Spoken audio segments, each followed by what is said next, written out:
እጅግ በጣም ደስ የሚል ዜና ተሰምቷል። በዛሬ ዕለት እንግዲህ በስተመጨረሻ ትላንትና በተለይ ገነት ቃል እንደገባች አብርሃም ክሱን ያነሳል። ለሱ ደግሞ እንግዲህ ወደ ፖሊስ ጣቢያ ሄደን ያለውን ነገር በደንብ አስረድተን ክሱን ልናነሳ እንፈልጋለን ብላ እንግዲህ በደንብ ስትናገር ነበረ።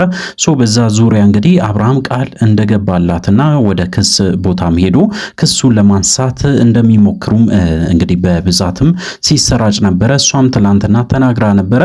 እንግዲህ ዛሬ ክሱ እንደተነሳ አንድ መልእክት ደርሶ የነበረ እውነት ይሁን አይደለም የሚለውን ነገር እንግዲህ በደንብ በዚህ ቪዲዮ የምነግራችሁ ይሆናል። እንግዲህ ለዚህ ቻናል አዲስ ከሆናችሁ ከወዲሁ ሰብስክራይብ ማድረግ እንዳይረሳ፣ አዲስ ካልሆናችሁ እንደተለመደው ቪዲዮአችን ላይ ካርጉ ሐሳብ አስተያየታችሁን ኮሜንት ስራ አስቀምጡልን። ወደ ጉዳያችን ከሰሞኑ እንግዲህ እጅግ በጣም ብዙ ነገሮች እየተከሰቱ ነው። በተለይ እንግዲህ ሩታ ላይ የቀረበው ክስ እጅግ በጣም ከባድ ነገሮችን ይዞ መጥቶ ነበረ። እንግዲህ በጣም በሚገርም ሁኔታ በተለይ አብርሃም ክሱን ማንሳት እንደማይፈልግ በተደጋጋሚ ከኤፍሬም ጋር ሲጣላበት የነበረ ጉዳይ ነው። ሩታም በራሷ መንገድ እንግዲህ አብርሃምን ጠይቃ ነበረ። በተለይ ክስ አንስቶላት ያለውን ነገር እንዲስተካከል ወይም ደግሞ እንዲያስተካክልላትም ጭምር በተደጋጋሚ ስትጠይቀው ነበረ። እንግዲህ ያው እንደምታውቁ አብርሃም ሲጠየቅ እንደዚህ አይነት ነገር ላይ በጣም ኩራጀነን ይላል። በዚህ ጉዳይ ላይ ማውራትም እንደማይፈልግና በዚህ ጉዳይ በተለይ መጠቀም እንደሚፈልግ እነሱ መቅጣት እንደሚፈልግ በተደጋጋሚ ሲያወራ ነበረ። በተለይ እንግዲህ ያው ብዙም የአብርሃምን ድምጽ በደንብ አድርጋ ስታሰማ ነበረ። በተለይ እሷም ያው ክስ እንዳይነሳ እንደምትፈልግና በተለይ አብርሃም ደግሞ በዚህ ጉዳይ ላይ ጠንከራ አድርጎ እንዲሄድም ጥሩ ነገሮችን ሳይሆን መጥፎ ነገሮችን ስትመክረው እንደነበር አይተናል። እንግዲህ ብዙ ሰዎች በዚህ ጉዳይ ላይ የራሳቸውን ሐሳብ አስተያየት ሲሰጡ ነበረ። አብርሃም ክሱን ቢያነሳ መልካም ነው ብሎም አንዳንድ ሰዎችም መልከታቸውን ሲሰጡ ነበረ። እውነት ለመናገር አብርሃም ክስ ቢያነሳ መልካም ነው ብለን እኛም ትላንትና ላይቭ ስትሪም ላይ በደንብ አድርገን ስንናገር ነበረ። ነገር ግን ክስ ካላነሳ ምን ማድረግ አለባት ሩታ የሚለውን ነገርም በደንብ አንስቼ ነበረ። በተለይ እንግዲህ ሩታ ማድረግ ያለባትን ነገሮችንም ጭምር በደንብ ስናነሳ ነበረ። ሩታ የመጀመሪያ እንግዲህ ያው ሳታውቅ ወይም ደግሞ በማወቅ ሳይሆን ባለማወቅ ያደረገችው ነገር እንደሆነ ያንን ለሕግ ማስረዳት አለባት ብዬ በተደጋጋሚ ስናገር ነበረ።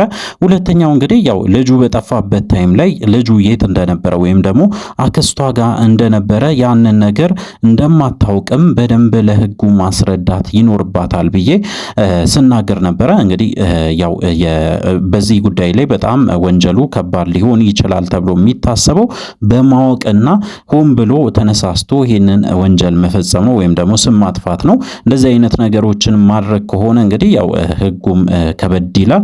ነገር ግን እሷ ሳታውቅ ምንም ነገር ሆን ብላ ወይም ደግሞ አብርሃምን ለመጉዳት ሳይሆን በራሷ ተነሳስታ ያደረገችው ነገር ሳይሆን እንግዲህ የእውነት ልጅም ጠፍቶባት እንደነበረ ያንን በደንብ አድርጋ ለሕግ ካስረዳች ነፃ ልትሆንም ጭምር ትችላለች ብዬ በግልጽ ሳስረዳ ነበረ።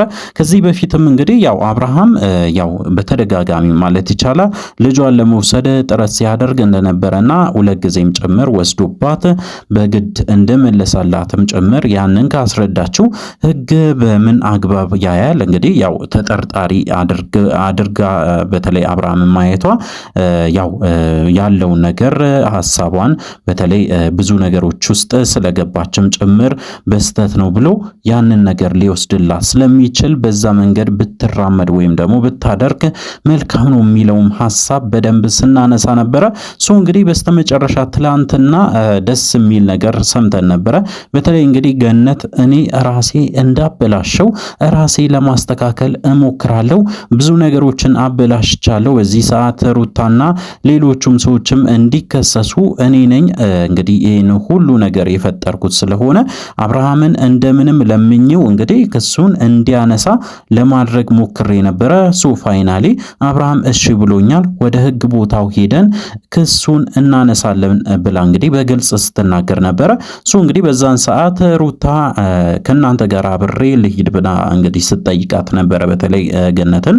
ነገር ግን ገነት በጭራሽ ከኛ ጋር ከሄድሽ አብርሃም በተለይ አንቺን ሲያይ ሊናደድም ይችላል ወይም ደግሞ ሐሳቡንም ሊቀይር ስለሚችል ለተወሰነ ጊዜ እንግዲህ ያው ከአብርሃም ብትርቂና እኔ ይህንን ነገር እስከማስተካከል ድረስ ብትጠብቁኝ መልካም ነው ብላ እንግዲህ በግልጽ ስትናገር ነበር ማለት ነው። እንግዲህ የተናገረችው ነገር እውነት ነው። እውነት ለመናገር እንግዲህ አብርሃም ሲለመን በጣም ይብስበታል። ከዚህ በፊትም በተደጋጋሚ አይተናል። ስለዚህ እንግዲህ አብርሃምን ኢግኖር ማድረግ ወይም ደግሞ ከአብርሃም መራቅ እጅግ በጣም ውጤታማ ነው ብዬ ነው የማስበው። እንግዲህ ያደረገችው ነገር በተለይ ገነት ትክክል ነው፣ ተገቢ ነው። ከዚህ በፊትም ያጠፋችው ጥፋት ትክክል እንዳልነበረም ጭምር በግልጽ ስናገር ነበረ። እንግዲህ ጥፋቷን ለማረም ደግሞ መሄዷ እጅግ በጣም ደስ ይላል። ነገር ግን ዛሬ እንግዲህ አንድ አዲስ ነገር ሰምቻለሁ።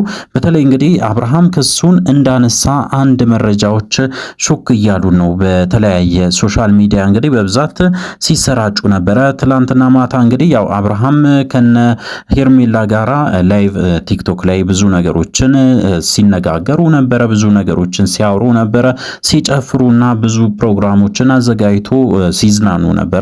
እንግዲህ አብርሃም ምንም ግድ እንደማይሰጠው ስለ ልጁ ጉዳይ ምንም እንደማያስብም ጭምር በዚህ አጋጣሚ በተደጋጋሚ ተናግሬ ነበረ። ያንን ነገር ነው እያደረገ ያለው።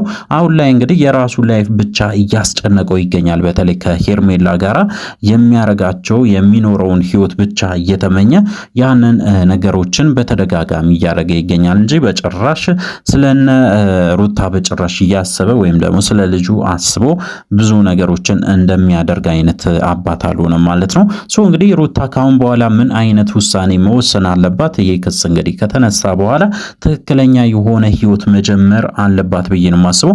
ከአብርሃም ጋር ያላትን ግንኙነት ለአንዴና ለመጨረሻ ጊዜ ማቆም አለባት። ምክንያቱም እንግዲህ አብርሃም ወደ እሷ ሲመጣ ጥሩ ነገር ይዞ መጥቶ አያውቅም። ለእሷ ጭንቀት ብቻ ነው እንግዲህ ያተረፈችው። በተለይ ከአብርሃም ያተረፈችው ምንም ጥሩ ነገር እንዳልሆነ በዚህ አጋጣሚ መናገር ፈልጋለሁ። በተደጋጋሚ እንግዲህ ጭንቀት የተለያዩ ነገሮች ላይ እንድትገባና ኢቭን ጭምር እንግዲህ ያው አሁን ደግሞ እንድትታሰርም ጭምር እንግዲህ በተለይ ለሷ መጥፎ ነገር ከሚመኙ ሰዎች መሃል አንዱ ስለሆነ አብርሃምን መራቅ አለባት ብዬ ነው የማስበው። ሩታም በራሷ የምትወስናቸው ውሳኔዎች ይኖራሉ ብዬ ነው የማስበው። በተለይ በዚህ ጉዳይ ላይ ለአንዴና ለመጨረሻ ነገሮቹ ከተስተካከሉላት ሩታም የራሷን መንገድ ትመርጣለች። ከዛ በኋላ አብርሃምም በራሱ መንገድ ሊንቀሳቀስ ይጀምራል። እንግዲህ አብርሃምና ሩታ አብሮ አንድ ላይ ሊሆኑ ይችላሉ ወይ ብላችሁ ከጠየቃችሁኝ አሁን ባለው ሁኔታ አብርሃምና ሩታ አንድ ላይ መሆን አይችሉም። ምክንያቱ ደግሞ እንግዲህ በተደጋጋሚ አብርሃም ያው መጥፎ ነገሮችን ብቻ እያሰበ ወይም ደግሞ ሩታም በጭራሽ እንደማያምናት ደም እንባ እንኳን ብታለቅስ ራሱ እሷን በጭራሽ እንደማያምናት በግልጽ እንግዲህ ሲናገር ነበር። ከዚህ በፊትም ያው ሩታ በተለይ ልጇ የጠፋበት ታይም ላይ እንግዲህ እንደዛ ስታለቅስ እንደዛ ስታዝን ምንም ያልመሰለው ሰውዬ ካሁን በኋላ እንግዲህ ከሩታ ጋር ይኖራል የሚል ተስፋ ምንም የለኝም። ስለዚህ እንግዲህ በዚህ ጉዳይ ላይ በጣም ሲሪየስ መሆን አለባት። አሁንም ቢሆን አብርሃምን መከተል የለባትም።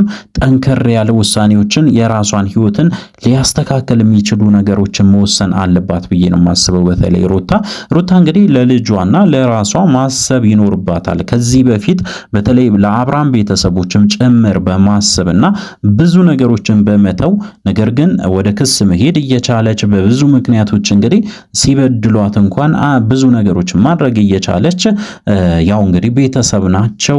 በተለይ ከነሱ ጋራ ብዙ የምንጋራ ነገር አለ። ለነሱ ማሰብ አለብኝ ብላ እንግዲህ ብዙ ነገሮችን እንደተወች እናስታውሳለን። እንግዲህ እነሱ ግን ለሷ እንደዛ ስላልሆኑ ለሷ መጥፎ ነገር የሚመኙ የሷ ውድቀት የሚመኙ አይነት ሰዎች ስለሆኑ ካሁን በኋላ ከነሱ ያላትን ህይወት ማራቅ አለባት ወይም ደግሞ ከነሱ ጋር የሚኖራት ህይወትም ተገቢ ነው፣ ትክክል ነው ብዬ አላስብም። ስለዚህ እንግዲህ ለራሷም ጭምር ማሰብ ይኖርባታል ብዬ ነው የማስበው። እንግዲህ በዛሬ ዕለት በሰፊው ሲወራ የነበረው አብርሃም ክሱን እንደተወና ሩታ ነፃ እንደወጣችም ጭምር በስፋት ተወርቷል። ይሄ ነገር እውነት ነው ወይስ አይደለም ማታ ላይ የምናገኘው ይሆናል። እስካሁን ድረስ እንግዲህ አብዛኛው ሰው እውነት ብሎ ተቀብሎ በብዛትም ሼር እያደረገው ይገኛል። ነገር ግን በዚህ ጉዳይ ላይ ለማጣራት በጣም ብዙ ሰዎች ጋር ደውዬ ነበረ። ምንም አዲስ ነገር ላገኝ አልቻልኩም። አይ ቲንክ እንግዲህ ወደ ማታ አካባቢ ላይቭ ስትሪም ላይ የምናየው ይሆናል ወይም ደግሞ እነሱ ማታ የሚለቁት ላይ በደንብ በስፋት የምናውቀው ይሆናልና እስከ ማታው ድረስ እንግዲህ ያው ወይም ደግሞ ላይቭ ስትሪሙ ላይ እስከምንገናኝ ድረስ በቀጣይ ቪዲዮ እስከምንገናኝ በያላችሁበት ጤናና ሰላም ይሁንላችሁ።